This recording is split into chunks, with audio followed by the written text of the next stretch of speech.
नमस्कार। प्रादेशिक समाचार के साथ मैं मनोज कुमार शर्मा। केंद्रीय गृह मंत्री अमित शाह ने आज नशे के खिलाफ एकजुट होकर लड़ाई लड़ने का आह्वान करते हुए कहा है कि नशीले पदार्थों का खतरा देश की राष्ट्रीय सुरक्षा, सामाजिक स्थिरता, आर्थिक हितों तथा युवाओं के भविष्य के लिए गंभीर चुनौती है।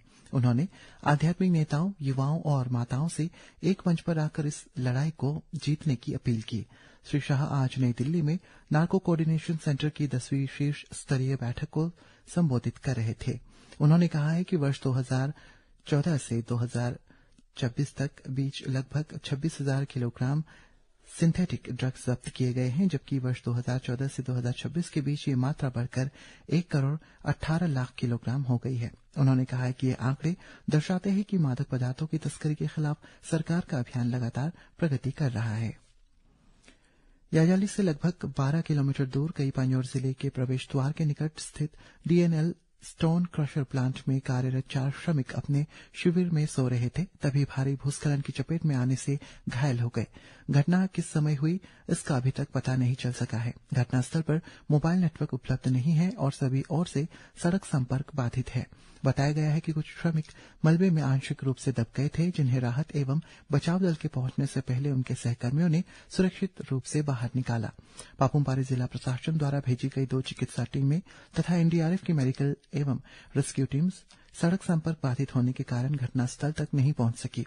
बाद में स्थानीय लोगों की सहायता से सभी घायलों को याजाल स्थित निप्को कॉलोनी लाया गया, जहां उन्हें प्राथमिक चिकित्सा उपलब्ध कराई गई। गंभीर रूप से घायल एक श्रमिक को आगे के उपचार के लिए जीरो भेजा गया है। सभी घायल श्रमिक असम के लखीमपुर और बोंगाईगांव जिले के निवासी है। प्रारंभिक जानकारी के अनुसार घायलों को कई जगहों पर फ्रैक्चर तथा सिर में गंभीर चोटें आई हैं। गत 24 जून को याजाल स्थित निप्को कॉलोनी में आए भीषण बाढ़ में लापता 4 लोगों की तलाश में आज लगातार तीसरे दिन भी खोज एवं बचाव अभियान जारी रहा।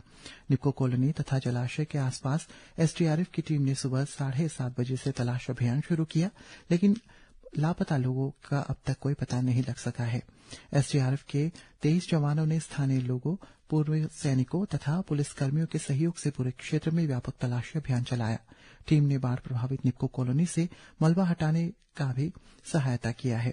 जिला आपदा प्रबंधन दल की रिपोर्ट के अनुसार कॉलोनी स्थित विवेकानंद केंद्र विद्यालय के अस्थायी राहत शिविर में अभी भी 62 लोग शरण ले रहे हैं। जिला प्रशासन द्वारा किए गए क्षति आकलन के अनुसार निप्को कॉलोनी में अचानक आई बाढ़ से 30 मकान पूरी तरह से बह गए हैं, जबकि 52 मकान क्षतिग्रस्त हुए हैं। वहीं पौसा गांव में 10 मकान पूरी तरह से बह गए तथा 20 अन्य मकानों को नुकसान पहुंचा है। फ्लैश फ्लड से प्रभावित पोतिन, हौज, पितापुल और पौसा क्षेत्रों में आज भी विभिन्न स्थानों पर सड़क बहाली का कार्य जारी रहा है। पौसा पोतिन मार्ग पर आज लगभग 3 बजे यातायात के लिए साफ कर दिया गया, लेकिन 4 किलोमीटर बिंदु पर लगातार हो रहे धीमे भूस्खलन के कारण सुरक्षा की दृष्टि से वाहनों की आवाजाही सीमित कर दी गई है। पोतिन से हौज के बीच का मार्ग अभी भी अवरुद्ध है। हालांकि हौज से सागाली के बीच सड़क यातायात के लिए बहाल कर दी गई है। इसी प्रकार पोतिन की मिन मार्ग भी यात्रियों के लिए खोल दिया गया है। अरुणाचल प्रदेश से नवनिर्वाचित राज्यसभा सांसद ताई तागाक ने नई दिल्ली स्थित संसद भवन में राज्यसभा सदस्य के रूप में शपथ ग्रहण की है। राज्यसभा के सभापति सीपी राधाकृष्णन ने उन्हें पद एवं गोपनीयता की शपथ दिलाई। ताई तागाक ने अपने जीवन की शुरुआत बाल श्रमिक के रूप में की थी। बाद में वे शिक्षक बने। वर्ष 1996 में भारतीय जनता पार्टी में शामिल होने के बाद उन्होंने अरुणाचल प्रदेश में पार्टी के सत्ता में आने से पहले राज्य भाजपा अध्यक्ष के रूप में भी कार्य किया है।